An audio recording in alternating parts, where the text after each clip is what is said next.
ನಮಸ್ತೆ. ಏನು 10ನೇ ತರಗತಿಯ ಚಾಪ್ಟರ್ ಆಗಿರ್ತಕ್ಕಂಥ ಈ ವಿಜ್ಞಾನದ ಲೋಹ ಮತ್ತು ಅಲೋಹಗಳ ಬಗ್ಗೆ ಚರ್ಚಿಸೋಣ.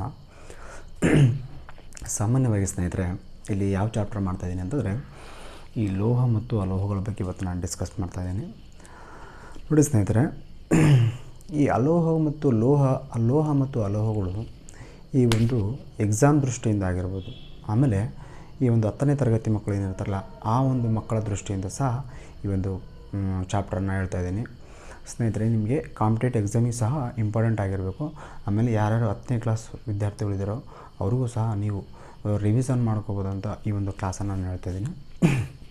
ಸ್ನೇಹಿತರೆ, ಹಾಗಾದರೆ ಬನ್ನಿ ಮತ್ತೆ ಇವತ್ತು ಯಾವ ಚಾಪ್ಟರನ್ನು ಮಾಡ್ತಾಯಿದ್ದೀನಿ ಅಂತಂದರೆ ಲೋಹ ಮತ್ತು ಅಲೋಹ. ಸ್ನೇಹಿತರೆ, ಈ ಲೋಹ ಮತ್ತು ಅಲೋಹ ಏನಿದೆಯಲ್ಲ, ಈ ಲೋಹ ಮತ್ತು ಅಲೋಹಗಳನ್ನು ನಾವು ಹೇಗೆ ಗುರುತಿಸೋದು ಅಂತಂದರೆ, ಸಾಮಾನ್ಯವಾಗಿ ಯಾವುದೇ ಒಂದು ವಸ್ತುಗಳನ್ನು ಗುರುತಿಸ್ಬೇಕಂತಂದರೆ ಡೆಫಿನೆಟ್ಲಿ ಅದರದ್ದೇ ಆದಂಥ ಗುಣಲಕ್ಷಣಗಳಿರ್ತವೆ.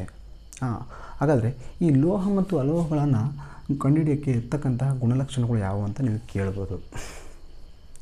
ಹಾಗಾದರೆ ಅವಕ್ಕೆ ಏನಾದರೂ ಗುಣಲಕ್ಷಣಗಳಿದ್ದಾವೆ ಸರ್ ಅಂತ ಕೇಳಿದ್ರೆ, ಡೆಫಿನೆಟ್ಲಿ ಯಾವುದೇ ಒಂದು ವಸ್ತುವನ್ನು ನೀವು ಗುರುತಿಸ್ತಾರೆ ಅಂದರೆ ಅದರದ್ದೇ ಆದಂಥ ಗುಣಲಕ್ಷಣಗಳಿರ್ತವೆ. ಅದೇ ರೀತಿಯಾಗಿ ಈ ಲೋಹ ಮತ್ತು ಅಲೋಹಗಳಿಗೆ ಸಹ ಗುಣಲಕ್ಷಣಗಳಿರ್ತವೆ. ಸ್ನೇಹಿತರೆ, ಆ ಗುಣಲಕ್ಷಣಗಳು ಯಾವಪ್ಪ ಅಂತಂದರೆ, ಗುಣಲಕ್ಷಣಗಳಲ್ಲಿ 2 ವಿಧ ಅಂತ ನೋಡ್ತೀವಿ ಸ್ನೇಹಿತರೆ. ಗುಣಲಕ್ಷಣಗಳಲ್ಲಿ 2 ವಿಧ ಅಂತೇಳಿ. ಹಾಗಾದರೆ ಯಾವ್ಯಾವ ಗುಣಲಕ್ಷಣಗಳು ಸ್ನೇಹಿತರೆ?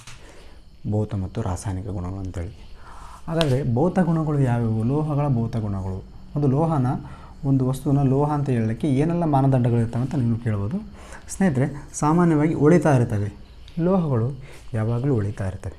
ನೀವು ಬಂಗಾರ, ಬೆಳ್ಳಿ, ತಾಮ್ರ ಇವೆಲ್ಲ ನೋಡಿದಾಗ ಏನಾಗುತ್ತೆ, ಉಳಿತಾ ಇರ್ತವೆ, ಶೈನಿಂಗ್ ಬರ್ತಾ ಇರ್ತವೆ.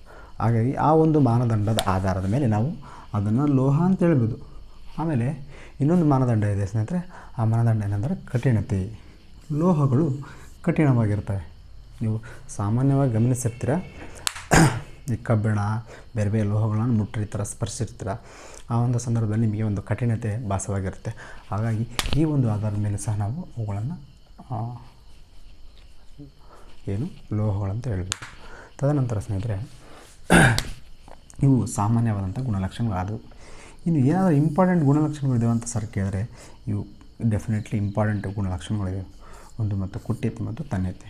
ಸ್ನೇಹಿತರೆ, ಕುಟ್ಯತೆ ತನ್ಯತೆ ಅಂತಂದರೆ ಏನಂತ ಕೇಳ್ಬೋದು. ಕುಟ್ಯತೆ ಅಂತಂದರೆ ಯಾವುದೇ ಒಂದು ಲೋಹವನ್ನು ನೀವು ಕುಟ್ಟಿದಾಗ ಅಥವಾ ಬಡಿದಾಗ ಅದೇನಾಗುತ್ತೆ ಅಂದರೆ ಹಾಳೆ ರೀತಿ ಆಗುತ್ತೆ. ನೀವು ತಗಡು ನೋಡಿರ್ಬೋದು, ಆ ಮನೆ ಮೇಲೆಲ್ಲ ತಗಡು ಹಾಕಿರ್ತಾರಲ್ಲ, ಆ ತಗಡೇನೋ ಲೋಹ. ಅದನ್ನು ಅದೇ ರೀತಿ ಈ ಒಂದು ಕುಟ್ಯತೆ ಒಂದು ಟೆಕ್ನಾಲಜಿ ಮೇಲೆ ಅದನ್ನು ಕುಟ್ಯತೆ ಆಧಾರದ ಮೇಲೆ ಅದನ್ನು ತಯಾರಿಸಿರ್ತಾರೆ.